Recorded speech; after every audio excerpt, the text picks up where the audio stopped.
Hello ma'am, অতিথিৰে চালু গে new গুৱাহাটীৰ সমষ্টিৰ সন্মানীয় বিধায়ক ডিপ্লুৰঞ্জন শৰ্মা ডাঙৰীয়া, গুৱাহাটী পৌর নিগমৰ মেয়র মৃগেন শরণিয়া ডাঙৰীয়া, সবাইকে আসন মঞ্চে যারা উপবিষ্ট অতিথিবৃন্দ আছেন সবাইকে আসন গ্রহণ করার অনুরোধ জানাচ্ছি। এবারে উদারবন গাঁও পঞ্চায়েতের পক্ষ থেকে অতিথিবর্গদের বরণ করা হবে। আমি প্রথমেই উদারবন্দের সম্মানীয় বিধায়ক মাননীয় রাজদীপ গোয়ালা মহাশয়কে বরণ করবেন উদারবন গাঁও পঞ্চায়েতের সভানেত্রী শ্রীমতী কাকলি কর মহাশয়।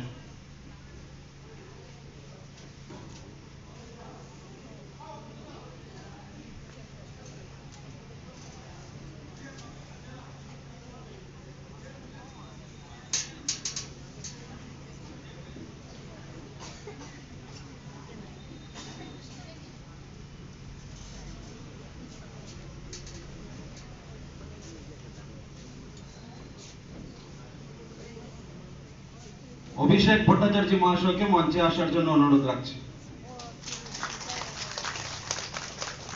এবারে উদারবন গাঁও পঞ্চায়েতের সভানেত্রী শ্রীমতী কাকলি কর মহাশয়াকে বরণ করবেন অভিষেক ভট্টাচার্য মহাশয়।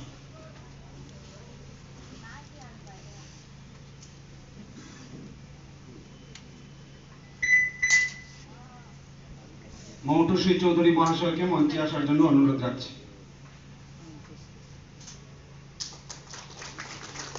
এবারে উদারবন ব্লক ডেভেলপমেন্ট অফিসার মাননীয়াকে বরণ করবেন উদারবন গাঁও পঞ্চায়েতের সহসভানেত্রী শ্রীমতী মৌটুশ্রী চৌধুরী মহাশয়। এবারে পিয়ালি চৌধুরী মহাশয়কে মঞ্চে আসার জন্য অনুরোধ রাখছি। আজকে আনুষ্ঠানিকভাবে ডাইরেক্ট বেনিফিট ট্রান্সফারের মাধ্যমে যারা অরুণোদয়ের যারা বেনিফিশিয়ারিরা আছেন ওনাদেরকে আজকে ওনাদের অ্যাকাউন্টে আজকে এই টাকা ডিসবার্স করা হবে। আমাদের এই অনুষ্ঠানে আমাদের এই অডিটোরিয়ামে 1200 টাকাতে পৌঁছেছে এবং আগামী দিনে আমাদের বিধানসভা নির্বাচনে প্রতিশ্রুতি ছিল যেটা স্টেপ ওয়াইজ 3000 টাকা পর্যন্ত আগামী দিনে যাওয়ার কথা আমাদের সরকার চিন্তাধারা করছে। আপনারা দেখেছেন মাননীয় অরুণোদয় ওদের অ্যাকাউন্টেই যেমন এই টাকাটা যায় এই ব্যবস্থা আমরা আগামী দিনে করব।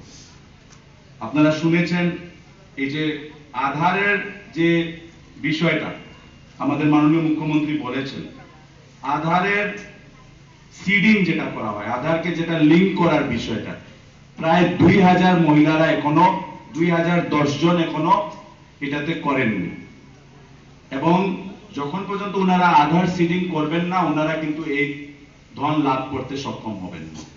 তাই আমি প্রত্যেক গাঁও পঞ্চায়েত আমাদের যারা প্রতিনিধিরা আছেন এবং আমাদের গাঁও পঞ্চায়েতের যারা আধিকারিকরা আছেন জিপি সেক্রেটারি নিয়ে যারা আছেন আপনারা চেষ্টা করেন অতি কম সময় জন্য এই 2010 জনের আধার সিডিং এর কাজ জন্য আমরা কমপ্লিট করতে পারি। কার জন্য করছে? আমাদের মহিলাদের কিভাবে আমরা আর্থিকভাবে আরো শক্তিশালী করে দিতে পারি, মহিলারা কিভাবে আরো এগিয়ে যেতে পারেন, মহিলাদের সম্মান কিভাবে আরো বাড়বে, আর্থিকভাবে যখন মহিলারা শক্তিশালী হবে তখন আপনাদের সম্মান আরো বাড়বে। এই চিন্তাধারা নিয়ে আমাদের সরকার কাজ করছে। কথা বলেছেন কি যদি যখন দরকার পড়ে তো কিভাবে আপনারা অরুণোদয় অ্যাকাউন্ট থেকে আপনারা অ্যাডভান্স দিতে পারেন, এই ধরনের চিন্তাধারা আমাদের সরকার করছে। কি আপনাদের দুঃখের সময় কোনো যদি ইমার্জেন্সি হয় তখন যেমনে আর্থিক ভাবে আপনাদেরকে কোনো অসুবিধা না হয় আপনারা এই অরুণোদয়ের মাধ্যমে আপনারা আপনাদের এই সমস্যার সময় আপনারা ধন লাভ করতে পারেন। তো এই ধরনের চিন্তাধারা আমাদের মাননীয় মুখ্যমন্ত্রী করেছেন, আমি বিশেষভাবে ধন্যবাদ জানাচ্ছি। এবং 244 জন বেনিফিশিয়ারি যারা ওই ফ্লাডের সময় যারা রিলিফ ক্যাম্পে ছিলেন উনাদেরকেও আজকে 5000 করে উনাদের অ্যাকাউন্টে দেওয়া হবে।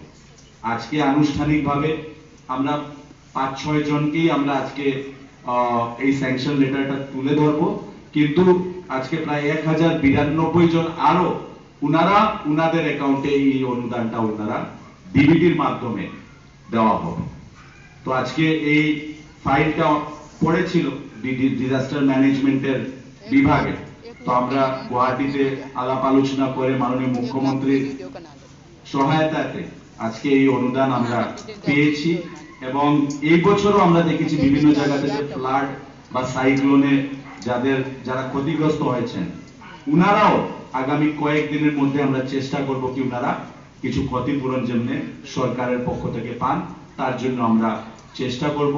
তো আমি আর বক্তব্য দীর্ঘ না করে আমি আবার আমাদের গাঁও পঞ্চায়েতের প্রতিনিধিরা, প্রত্যেক স্তরের যারা পঞ্চায়েতের প্রতিনিধিরা, আমাদের যারা দলীয় কার্যকর্তারা, সরকারের পক্ষ থেকে যারা আধিকারিকরা আছেন, আমাদের সংবাদ মাধ্যম থেকে যারা সাংবাদিকরা আছেন, আমাদের যারা মহিলারা আছেন, আজকে সবাইকে আমার পক্ষ থেকে আমি বিশেষ ধন্যবাদ জানাচ্ছি। এবং সংবাদ মাধ্যমের প্রত্যেক ভাইদেরকে আমি এটাই বলবো কি এই ভালো কাজ আমাদের যে সরকার করছে, আমাদের প্রত্যেকেরই প্রয়োজন কি এই কাজগুলোর বিষয়ে আমরা কিভাবে জনগণকে আরো জানাতে পারি কি সরকার এই যে মহৎ কাজ করেছে, এবং প্রত্যেকেরই দায়িত্ব। আশা করছি, আমি জানি এখনো অনেকেই আমার কাছে আসেন কি আমাদের আমি অরুণোদয় পাই না, আমার অ্যাকাউন্টে অরুণোদয়ের টাকা যায় না। অনেক আছেন এইভাবে যারা যোগ্য, যারা পাওয়ার যোগ্য আছেন। আগামী দিনে আবার নতুন ভাবে যখন হয়তো সংখ্যা বাড়বে, অরুণোদয়ের বেনিফিশিয়ারির সংখ্যা বাড়বে এবং ইনক্লুশনের কাজ শুরু হবে, তখন আমরা চেষ্টা করব যারা যোগ্য, যারা এখন পর্যন্ত যারা পাননি, তারা যেমনি এই ওই সময় উনাদের নাম যেমনি আমরা অন্তর্ভুক্ত করতে পারি। এবং আমি আবার মাননীয় মুখ্যমন্ত্রীকে এই যে প্রকল্পটি ভারতবর্ষের প্রত্যেক রাজ্য এখন আমাদের এই প্রকল্পকে দেখে